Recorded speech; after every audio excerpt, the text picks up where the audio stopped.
Bonjour à tous. Pour ceux qui ne me connaissent pas, je suis donc ambassadeur Sony, mais également créateur du Sony Alpha Block, où vous pouvez retrouver tous les tests des optiques pour la monture E et également des tests de trépied, flash, d'autres accessoires vidéo. Vous retrouvez donc sur le blog tout ce qui peut se mettre sur la monture E.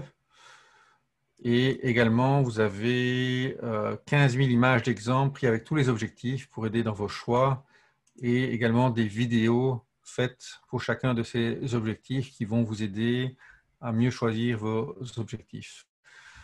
Mais pour aujourd'hui, le sujet, ce sont les menus Sony. Donc, l'agenda du jour sera d'abord la structure des menus.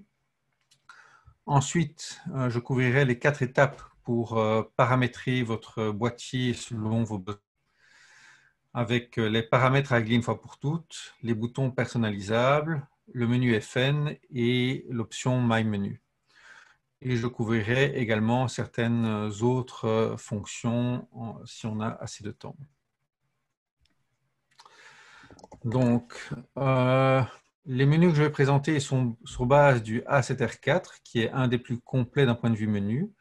Donc, il y a quelques options en plus sur le A7R4 qui ne se retrouveront pas dans le A7III ou d'autres, mais 90%, 90% est commun. Et je préciserai quand il y a des fonctions spécifiques au A7R4. La plupart des remarques s'appliquent également au A6000 qui ont des menus également très similaires. Donc, le premier onglet correspond principalement aux paramètres liés à la photo et quelques petites fonctions communes comme la couleur. Le RA2, qui est le second tab, correspond à la vidéo et toutes les fonctions communes photo-vidéo. Le troisième tab, c'est tout ce qui est réseau, connectivité, lien avec smartphone, lien avec Bluetooth, etc. Le quatrième, c'est l'affichage. Cinquième, les paramètres système. Et le sixième, c'est un menu qu'on peut paramétriser à son goût, qui est donc le My Menu, le Mon Menu. Il y a donc plus de 200 paramètres avec parfois des sous-menus, ce qui rend son utilisation un peu complexe à premier abord, mais le but n'est jamais d'utiliser le menu en permanence. Le but, c'est de maîtriser le menu pour améliorer l'ergonomie en fonction de vos besoins. Donc, un des grands principes, c'est d'éviter les redondances. Donc, une fonction n'existe qu'à un seul endroit. Donc, il est inutile d'avoir un menu, les IO, 3 endroits différents, sinon on n'est pas optimum d'un point de vue ergonomie. Également, si l'on shoot en RAW, il est inutile d'avoir des fonctions qui sont particulières au JPEG. Du genre la balance des blancs, si vous ne faites pas de JPEG et que vous shootez en RAW, on peut éliminer la balance des blancs des boutons pour gagner un bouton qu'on puisse paramétriser avec quelque chose de plus utile.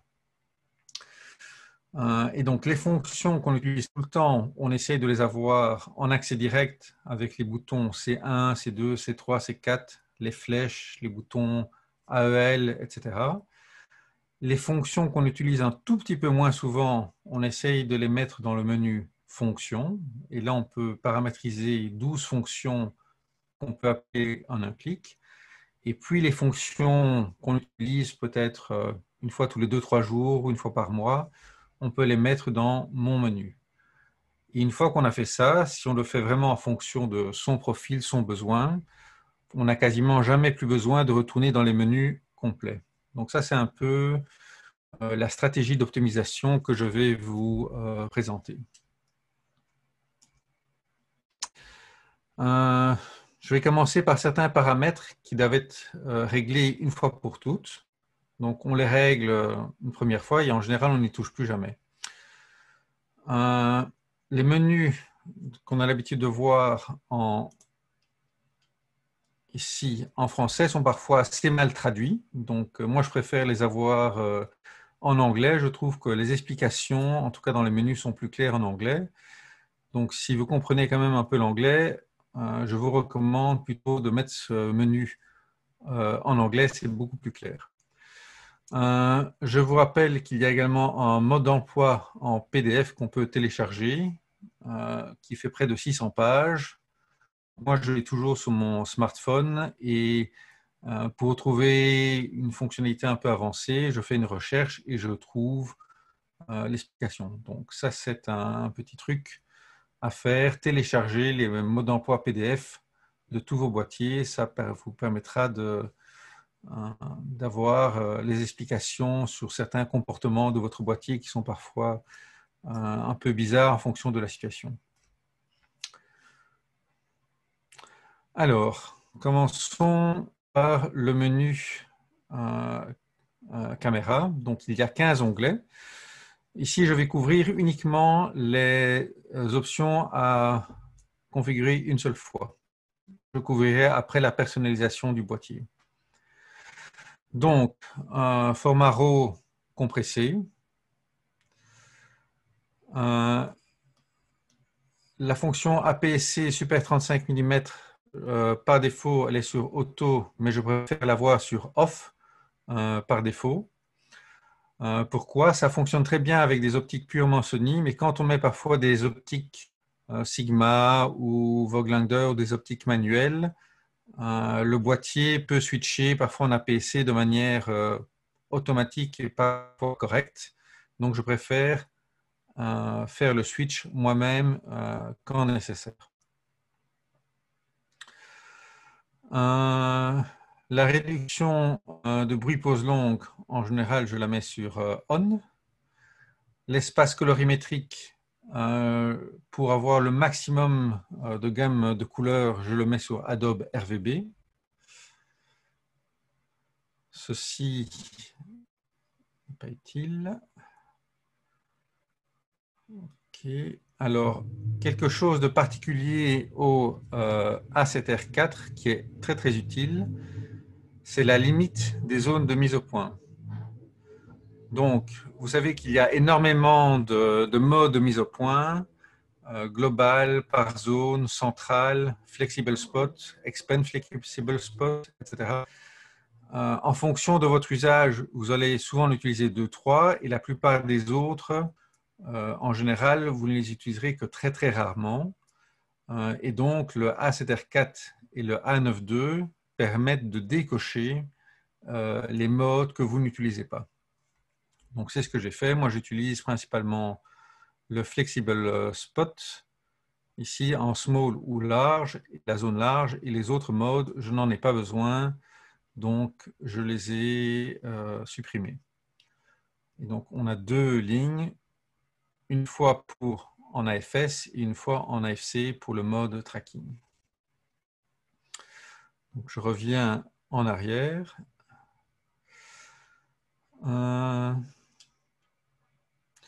Donc, une petite option dans le réglage AF, visage, yeux, qui n'est pas mise par défaut, c'est l'affichage cadre sur le visage. Donc, c'est une option qui est off par défaut, que je recommande de mettre sur on. Comme ça, en plus du petit point sur les yeux, quand les yeux ne sont pas visibles, mais qui reconnaît quand même le visage, on aura quand même un cadre autour du visage qui est pris pour la mise au point. Donc ça, c'est un petit paramètre. Le pré-AF, bien vérifier qu'il est sur off pour ne pas avoir des mises au point intempestives et le régler uniquement quand vous appuyez sur le bouton. Une option du HDR4, c'est le choix de la couleur du cadre de mise au point, puisqu'elle était grise sur la plupart des générations, mais à partir du A9.2, A9 et HDR4, on peut choisir en blanc ou en rouge pour avoir un illuminateur qui est beaucoup plus visible la plupart du temps. Ensuite, une question que j'avais eue sur la circulation du point focal. Alors, qu'est-ce que c'est? Quand vous avez votre zone de mise au point ici, si la circulation est active, quand on atteint la droite, eh bien, il recircule à partir de la gauche. La même chose pour de haut en bas. Donc ça, c'est une option qu'on a sur les dernières générations qui permet, si on doit rapidement aller de l'autre côté, ben, on peut passer du bord droit au bord gauche directement. Ça, c'est cette option circulation du point focal. Alors, quelque chose aussi à régler, c'est les ISO automatiques pour dire quelle est la plage qui vous convient. Est-ce que vous voulez la plage complète ou au-delà de 6000 ISO, pour vous, c'est le maximum que vous tolérez et donc il y a moyen de réduire. Moi, je dirais jusqu'à 12800 ISO, je le laisse aller en ISO auto. Au-delà, je préfère le régler moi-même. Et en ISO auto, je le laisse à 100, qui est la sensibilité nominale. OK. Voilà. Alors, est-ce que j'ai tout couvert? Toutes les autres options, on n'a pas besoin d'y toucher pour l'instant. Alors, le mode des héros, qui est un mode Dynamic Range Optimization qui permet de déboucher les ombres, c'est surtout utile en JPEG. Donc, si on shoot en RAW, c'est un mode qu'on peut mettre sur off pour gagner un peu de temps de processing, pour éviter de surcharger inutilement le processeur du boîtier. De toute façon, le DRO ne sera jamais appliqué au RAW, donc on peut le laisser sur off la plupart du temps. Voilà. Donc ça, ce sont des paramètres qu'on laisse. Voilà pour caméra 1. On va aller maintenant en 2. OK, donc le second onglet, c'est principalement la vidéo et les fonctions communes. Par défaut, je ne crois pas qu'on soit en 4K, donc moi j'ai choisi du 4K 60 mégabits. Si vous voulez le maximum de qualité, vous pouvez passer à du 100 mégabits. Je laisse en général tous ces paramètres en standard.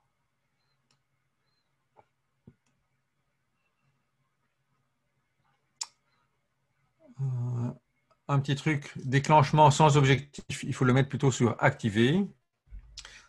Si comme moi, vous utilisez pas mal d'objectifs anciens ou purement manuels, certains objectifs sont sans contact électronique.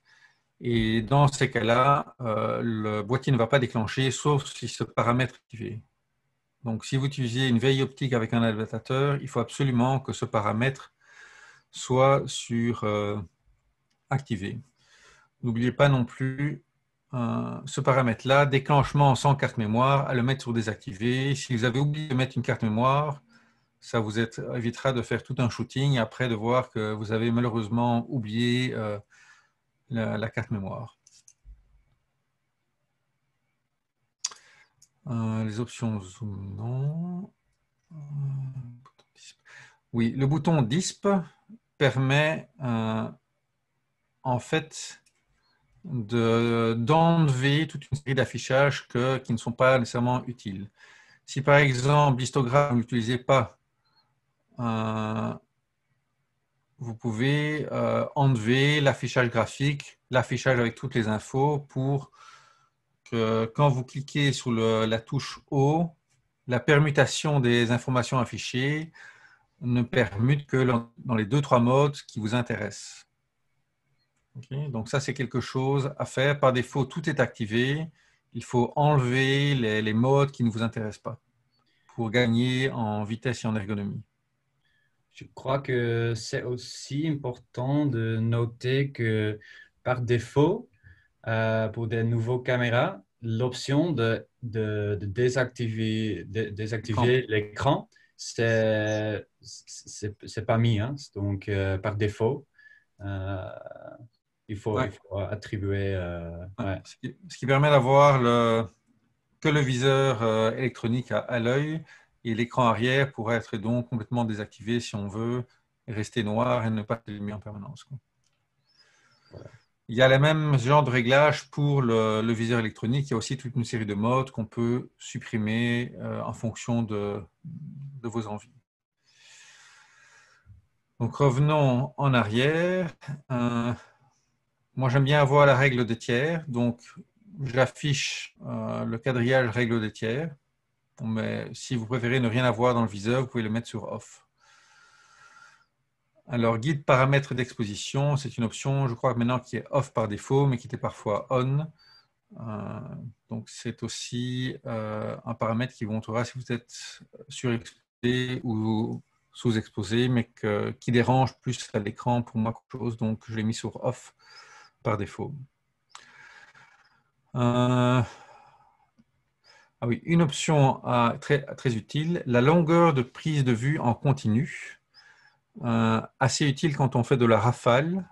Alors l'option à utiliser, c'est afficher uniquement pendant la prise de vue. Qu'est-ce que ça veut dire? Si on fait de la rafale, il y a un certain buffer. Donc selon les boîtiers, le buffer est de 20, 50, 100, 200 photos. En activant cette option, quand on fait des rafales de manière régulière, il affichera dans le viseur le buffer et donc on verra si le buffer se vide et qu'il ne nous reste plus beaucoup de photos ou si le buffer se vide parce que les photos sont écrites sur la carte mémoire et qu'on a de nouveau assez de buffer pour faire une rafale. Donc c'est quelque chose qui va s'afficher ici uniquement quand on fera les rafales et qui montre l'état du buffer. Quand on fait pas mal de photos d'action, c'est utile de savoir où on en est pour ne pas se retrouver bloqué à des moments critiques et de pouvoir gérer un peu le buffer qui reste. Donc, c'est une option à activer. L'affichage instantané, selon les boîtiers, il était affiché à on par défaut. Moi, je préfère sur off, vu que ce qu'on voit dans le viseur sera ce qui sera également enregistré, ce qui est l'avantage des hybrides. Revoir directement la photo, pour moi, ça coupe, je dirais, la prise de vue. Et donc, si je veux vraiment revoir une photo rezoomée, j'appuie sur le bouton play. Je ne veux pas d'affichage instantané. Donc, c'est une fonction que je mets sur désactiver par défaut. Ensuite, on va trouver tous les menus pour personnaliser le boîtier. Je vais couvrir ça dans le prochain chapitre, donc je n'en parle pas pour l'instant. Qu'est-ce qu'on a d'autre? Signal sonore sur off pour ne pas avoir de petits bips à chaque fois. Ça, vos voisins vous remercieront et vous serez beaucoup plus discret. Voilà, on va passer maintenant au menu réseau.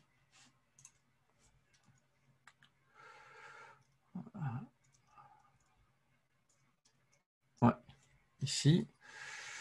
Donc, dans les menus réseau, on a toute la connectivité avec le smartphone qui est à faire une seule fois.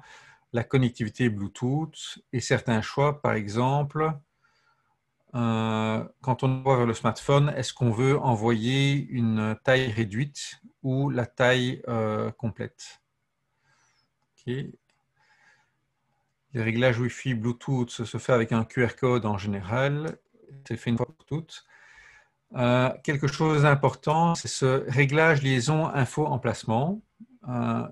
Les boîtiers maintenant n'ont plus de GPS intégré.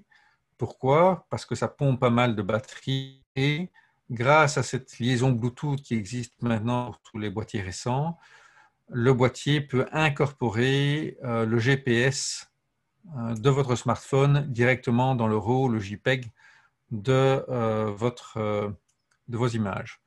Donc, si vous faites pas mal de voyages, c'est très utile. Vous aurez toutes vos photos qui seront géotaguées automatiquement.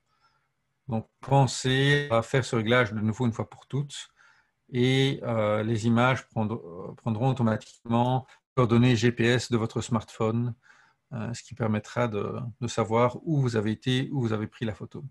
Okay. Et les menus grisés, c'est normal. Il faut d'abord faire la connectivité Bluetooth et ne pas être sur mode avion, etc. Donc, si on n'a pas fait la connexion Bluetooth avec son smartphone en prérequis, si on est en mode avion, l'option sera en grisé. Oui, parce que Joël Verbrugge a proposé cette question à propos de réglages liés à info emplacement. Le sous-menu sont tous grisés chez moi. C'est ça. Donc, mais il faut d'abord faire les réglages Bluetooth à parier et après, ça va s'activer. Elle a dit, oui, je n'étais pas en mode avion, mais ma dernière connexion était avec la A9. Il faut donc le refaire chaque fois avec le dernier bouton oui. utilisé. C'est une seule connectivité à la fois, je crois. On ne peut pas avoir 5 boîtiers connectés en même temps. Quoi. OK. OK. Alors, continuons. On va passer au menu affichage. Donc là, je trouve c'est affichage comme groupe. Si on fait beaucoup de rafales, on a parfois des centaines de photos ou des séries de 20 ou de 30, et l'affichage comme groupe fait que toutes les rafales sont groupées dans une seule entrée. Il faut appuyer sur Enter alors pour voir le contenu de la rafale. Mais ça évite de devoir naviguer sur des centaines et des centaines de photos et ça permet d'aller rapidement de rafale en rafale. Donc ça, c'est une option à bien garder sur On, surtout si vous faites du sportif, pour naviguer plus facilement. Aussi, rotation d'affichage, je ne sais plus quel est le défaut, mais il faut bien le mettre sur Off, sinon une photo prise en mode portrait va s'afficher normalement, mais donc ne va occuper qu'un tout petit bout de l'écran. Moi, je préfère qu'elle occupe le maximum de surface écran et donc empêcher la rotation automatique. Comme ça, j'ai la photo en grand. Alors, passons au menu réglage. Alors, luminosité d'écran. Là, je ne peux pas le faire parce que je suis connecté en HDMI pour cette conférence, mais d'habitude, je le mets en +1 ou en mode soleil pour bien voir à l'extérieur. Donc, ça règle la quantité de luminosité de l'écran.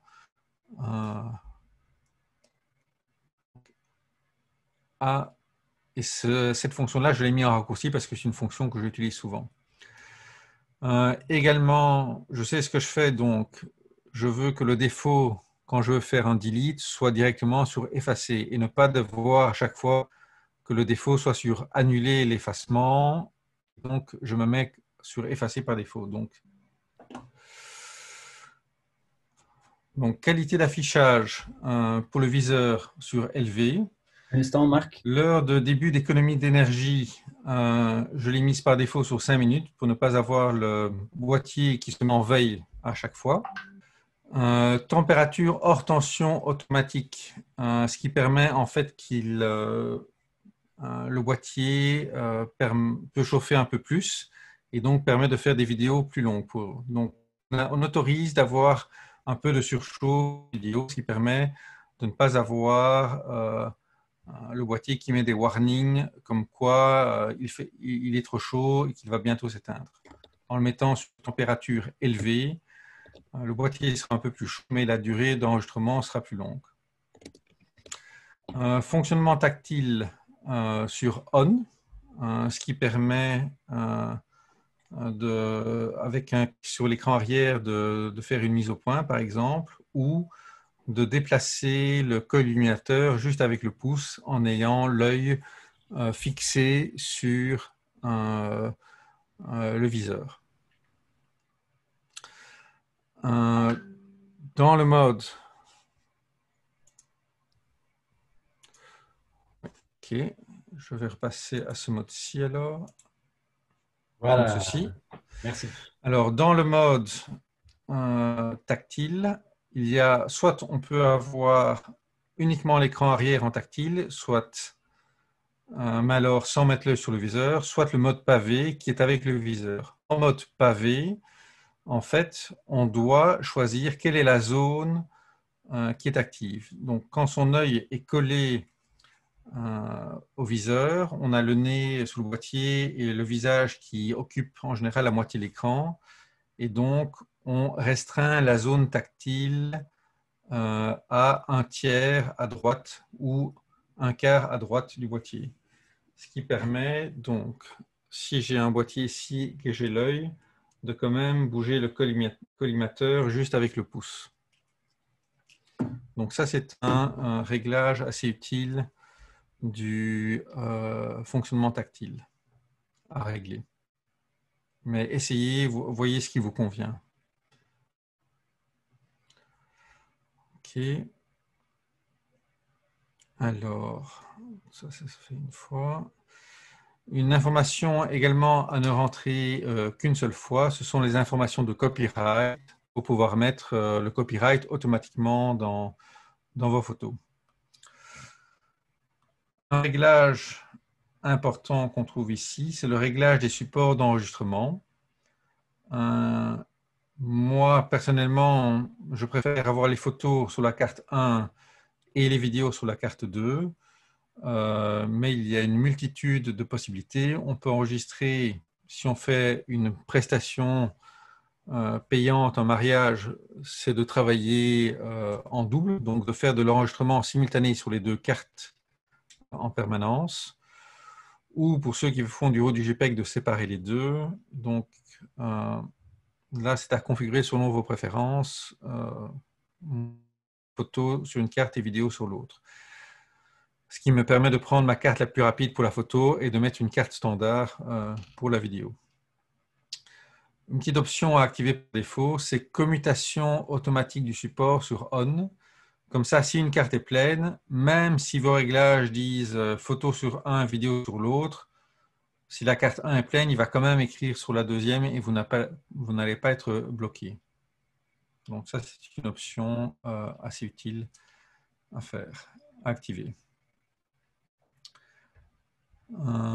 Alors, une option qu'on retrouve uniquement sur le CTR4 et le A92, je crois, c'est le réglage à régler les noms pour la photo. Et si vous avez plusieurs boîtiers, moi je n'ai pas laissé le DSC par défaut, j'ai donné un préfixe, il a toujours été 3 lettres. Par exemple, j'ai dit, j'ai un A7 et un A9, donc j'en ai un, j'ai prénommé 7 marqué à la def, MA, et l'autre c'est 9 MA. Comme ça, je sais sur quel boîtier ça a été pris directement. Vous pouvez lui donner à chaque boîtier un préfixe unique, et quand vous avez chargé vos images, vous savez exactement avec quel boîtier ça a été pris. Si vous avez un 7R3 et un 7.3, vous pouvez mettre 7 et 7R, par exemple, pour les distinguer l'un de l'autre. Donc ça, c'était assez utile. Et pour la vidéo, on peut donc, sur les précédents boîtiers, chaque fois qu'on reformatait la carte, on revenait à C1, C2, C3, C4. ici, pour la vidéo, à partir du 7R4, on peut enfin avoir une incrémentation continue qui donc va aller jusqu'à 9999 et puis revenir à 1 par paquet. Et on peut choisir le format du nom de fichier. Donc ici, j'ai choisi la date plus un titre, 7R4, pour savoir que ça a été filmé avec le 7R4, et un numéro de série de la vidéo en 4 chiffres. Donc voilà, ça c'était pour les paramètres à régler une seule fois. Je vais maintenant couvrir la personnalisation du boîtier. Et donc là, je vais retourner. Donc la personnalisation du boîtier se fait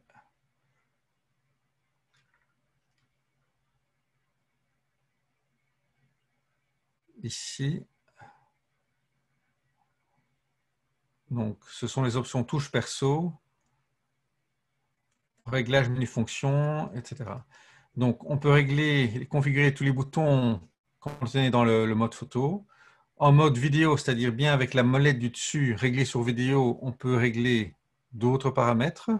Et finalement, on peut réassigner les boutons en mode display. Koen, tu es vraiment en mute. Hein, donc, passons sur la configuration donc, photo. Je vais passer ici. Voilà. Donc, en C1, j'ai mis le focus mode, c'est-à-dire le fait de savoir si c'est AFS ou AFC ou DMF, etc. Ce qui me permet de permuter rapidement en mode AFC quand je fais de la photo d'action ou de portrait. Mais si je fais la photo d'objet, parfois je préfère me remettre en AFS pour avoir une mise au point ciblée. En bouton C2, pour les 7.3, les 7R3, je recommande le Focus Area, donc qui permet de choisir entre le Flexible Spot, zone large, etc. Mais pour le 7R4, si vous vous souvenez, je vous avais parlé.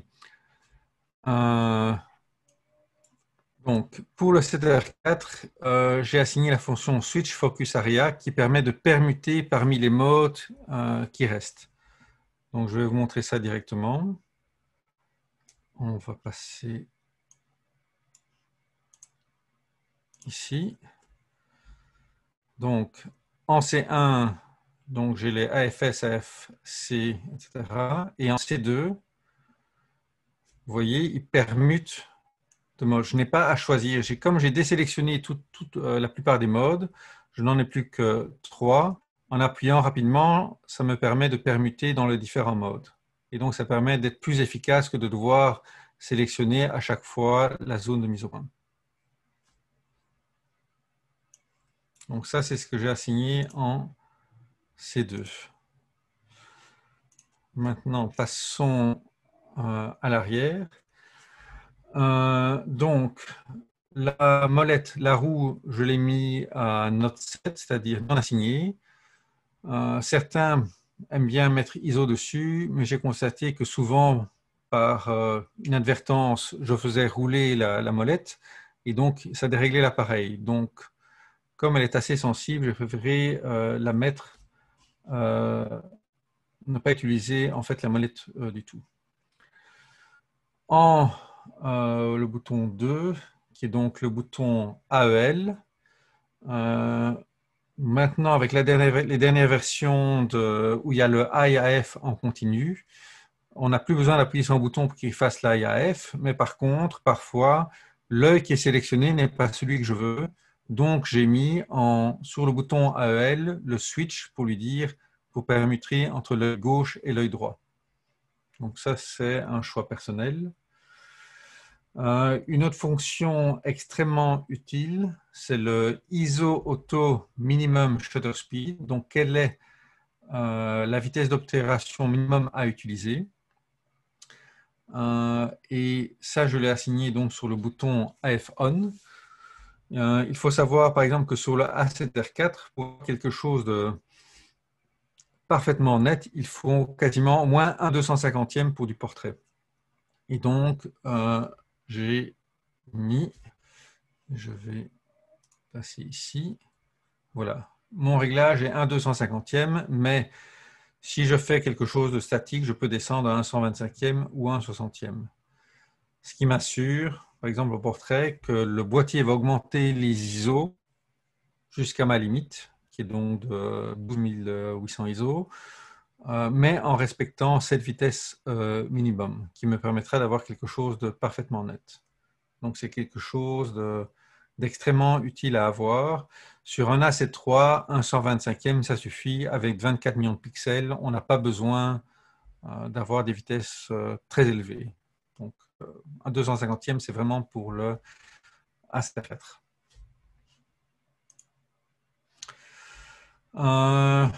Le bouton C3, donc, qui est à gauche, je lui ai assigné la fonction de Silent Shooting.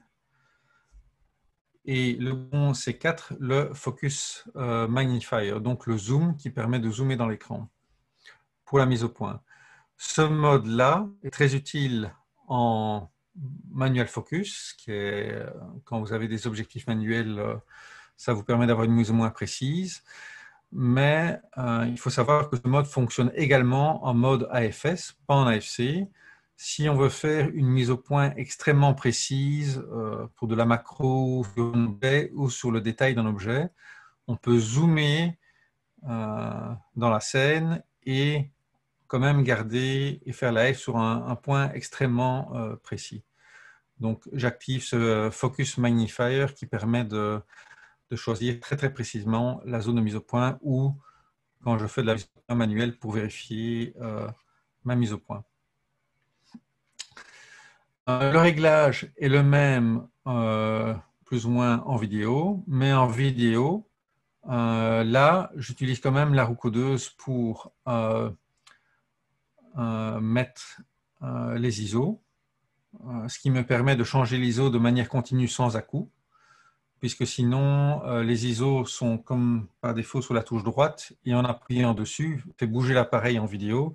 Donc en vidéo, j'aime bien avoir la roue qui permet de changer les ISO si nécessaire sans à-coup. J'ai également assigné au bouton AF On le switch en APS-C, ce qui me permet de faire un zoom en vidéo en appuyant sur un bouton, puisque là, je n'ai pas besoin trop du ISO auto minimum shutter speed. Donc, j'ai choisi d'assigner ce switch que j'utilise parfois en vidéo au bouton AF On. Le bouton donc Silent Shooting, qui n'est pas utile en vidéo, là, je lui ai assigné le Audio Rec Level pour pouvoir régler le niveau audio d'enregistrement. Comme c'est un menu qui est assez similaire en photo-vidéo, mais les fonctions inutiles en photo disparaissent et sont remplacées par des fonctions plus spécifiques vidéo. Okay. Et donc, ici, où est-ce que je suis là? Pardon. Donc, c'est pour ça qu'il y a touche perso photo et touche perso vidéo. Quand vous ne mettez rien, c'est suivre le réglage perso en photo, mais on peut l'overrider, donc le remplacer par un réglage qui ne sera actif qu'en vidéo. Donc c'est pour ça qu'on a cette entrée pour régler pour le mode photo et pour le mode vidéo. Passons à la suite. Ouais. Alors, ici.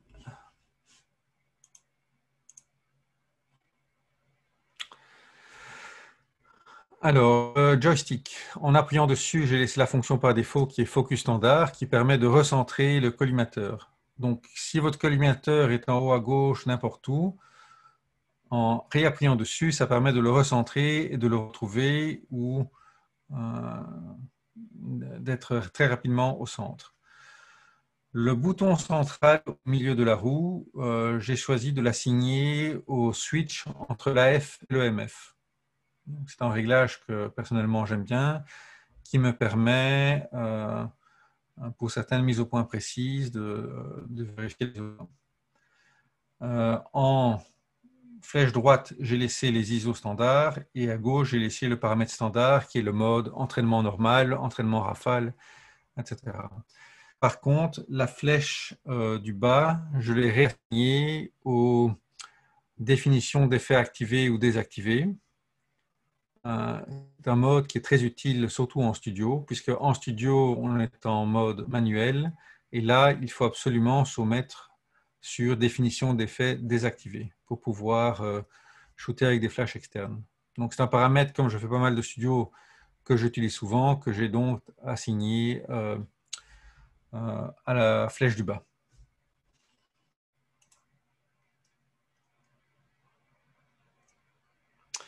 Alors, le fameux bouton qui existe sur certains objectifs, qu'on retrouve sur certains objectifs Sony haut de gamme et les plus récents, certains G, mais aussi sur certains Sigma maintenant. On a un petit bouton sur la gauche, parfois 2 ou 3 boutons selon les modèles. Par exemple, le 70-200 GM a plusieurs de ces boutons, selon qu'on le tient à la verticale ou l'horizontale. Sur le A7R4, qui a 60 millions de pixels, moi, je lui ai assigné le bouton APS-C full frame, donc la commutation en mode APS-C ou pas, ce qui me permet, si je veux n'avoir que 26 millions de pixels au lieu des 60, ou d'avoir un zoom directement à la prise de vue, d'avoir ça. On peut y assigner également la commutation entre l'œil gauche et l'œil droit, ou le Recall Custom Hold, qui est le rappel personnel maintien, qui est en fait un mode qui permet de basculer immédiatement dans un certain réglage. Donc, j'expliquerai ça plus en détail, mais grosso modo, si on est en mode, par exemple, AFC, mais vue par vue, en mode spot flexible, si on a tout à coup un sujet qui passe devant et qu'on veut switcher en rafale, on peut configurer un mode où, en maintenant un bouton, on passe immédiatement en mode rafale, collimateur large, etc. Donc, on peut configurer un bouton qui passe tant que ce bouton est appuyé sur un certain mode qui est complètement différent de la configuration standard. Mais ça, c'est quelque chose qu'on verra en détail dans le webinaire sur l'autofocus, puisque c'est une fonction assez avancée quand on a besoin rapidement de passer d'une configuration à l'autre, ce qui n'est pas le cas de tout le monde. Alors, pour les boutons, c'est fini. On va passer maintenant au menu FN. Alors, le CDR4 a une particularité, c'est qu'il permet d'avoir un menu FN différent en photo et vidéo. Sur le CET3, le CTR3, on a un seul menu FN, quel que soit le mode. Avec le CTR4, il y a moyen de démultiplier les paramètres et donc d'avoir un menu spécifique en photo et un menu en vidéo. Donc, pour la photo, j'ai remis la commutation APS-C full frame. J'ai également, je vais passer ici. Okay, on va faire ça comme ça. Voilà, j'ai la commutation les yeux des animaux ou des humains.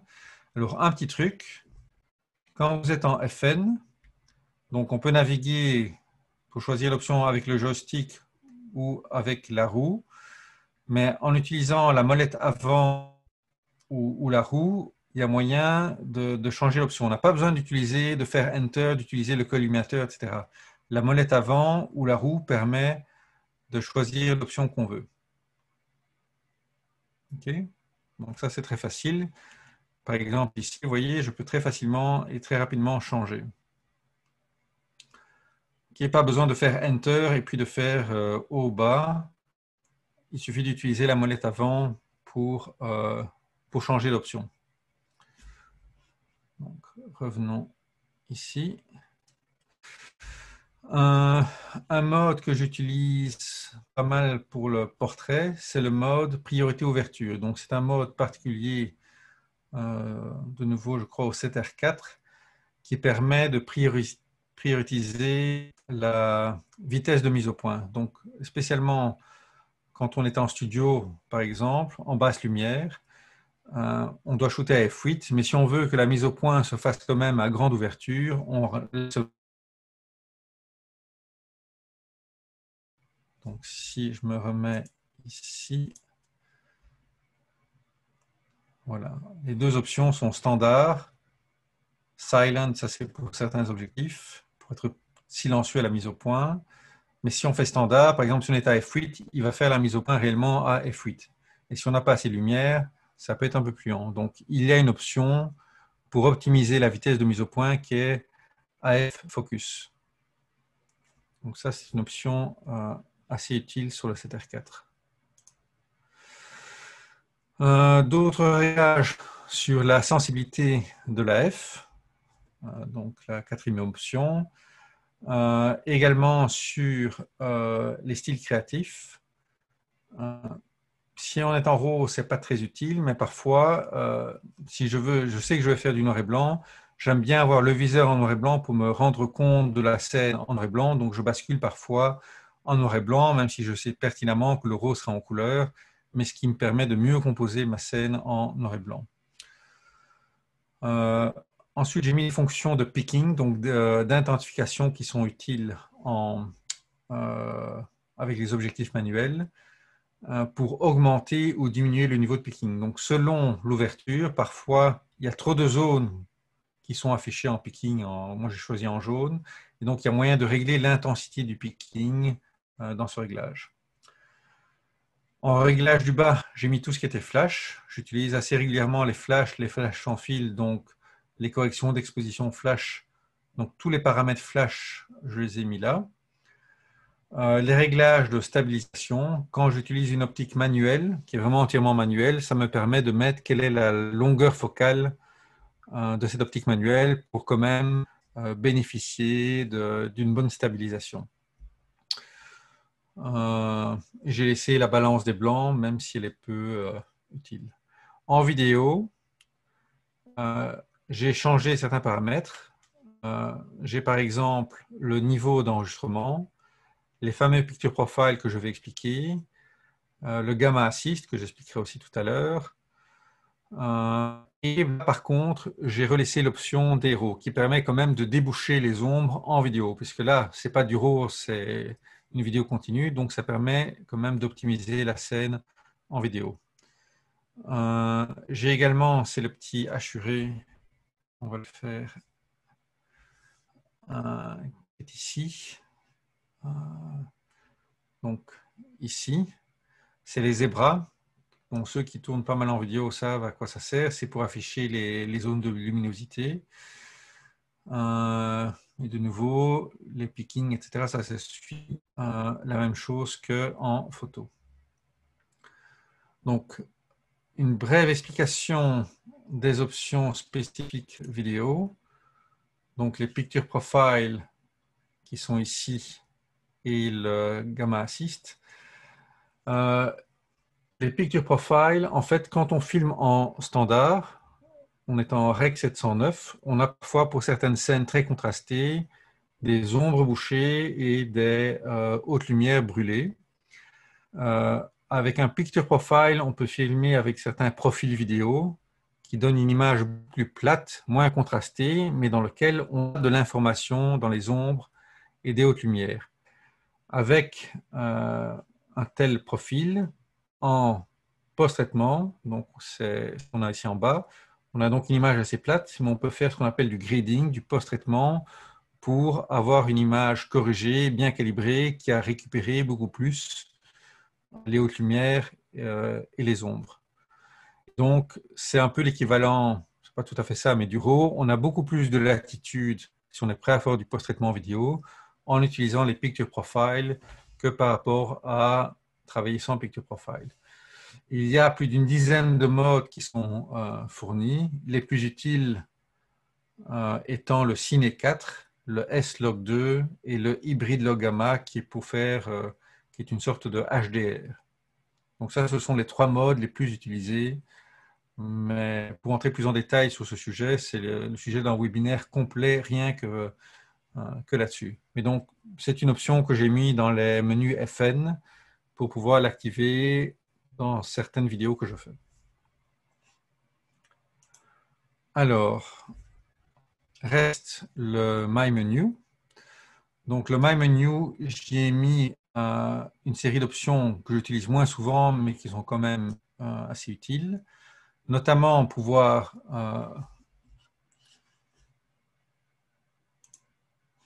régler les custom keys. En menu 2, pouvoir formater la carte mémoire, changer les réglages de sur quelle carte j'enregistre, la 1, la 2, séparer les vidéos, etc. Les réglages pour tout ce qui est PC Remote, donc contrôle à distance, le mode avion pour le GPS. En menu 3, j'ai remis les réglages de vidéo, si je veux repasser en Full HD plutôt que de la 4K, etc. Et tous les réglages d'AF vidéo, je les ai mis en menu 3.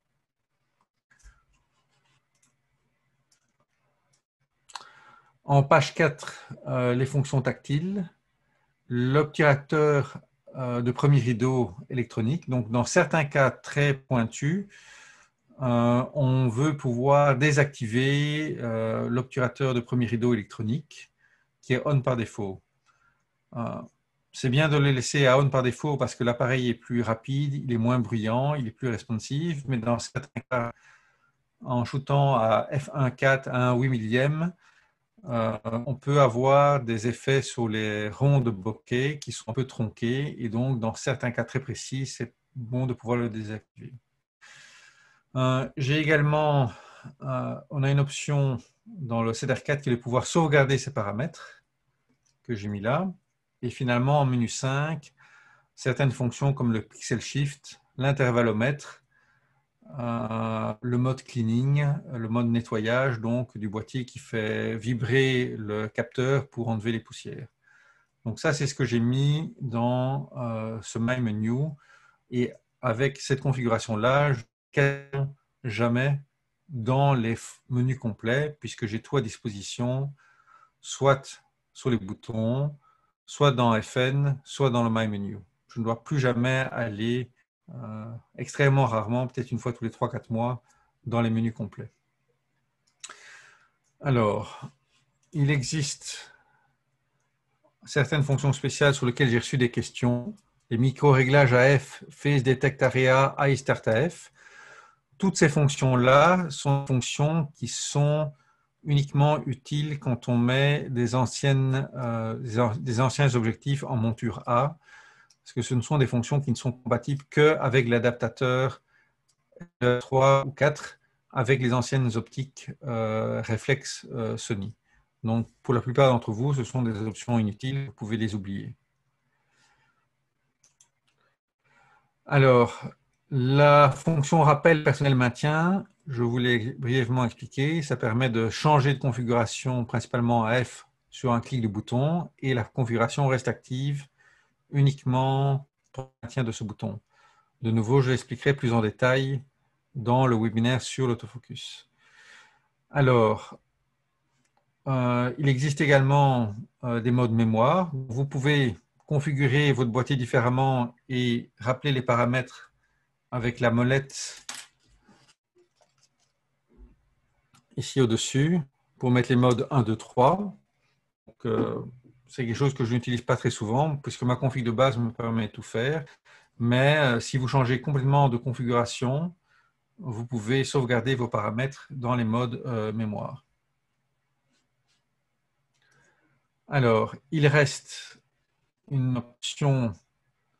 Donc, si vous changez souvent de boîtier, vous avez un boîtier de prêt, sur le CTR4, le A92, on peut sauvegarder tous ces paramètres, enfin 90% en tout cas, sur une carte mémoire, l'insérer sa carte mémoire dans un nouveau boîtier de prêt, par exemple, et restaurer tous les paramètres. Et donc, pour info, sur ce lien-ci, que je vous laisse copier, mais qu'on nous vous redonnera, vous avez ma configuration, vous avez mon petit fichier de configuration. Si vous le mettez sur une carte mémoire, vous le chargez sur votre Asset R4, vous aurez ma config. Okay. Une des dernières options de configuration, mais que je n'ai jamais utilisée, qui est vraiment, parce qu'on a déjà assez avec tout le reste, c'est la personnalisation des molettes avant-arrière et de la roue. On peut encore avoir plus de personnalisation, mais personnellement, je trouve que ça devient trop d'options et on ne sait plus qu'est-ce qu'on a configuré sur quoi. Donc, c'est une fonctionnalité que je n'utilise pas vraiment. Au Au revoir à revoir. tous.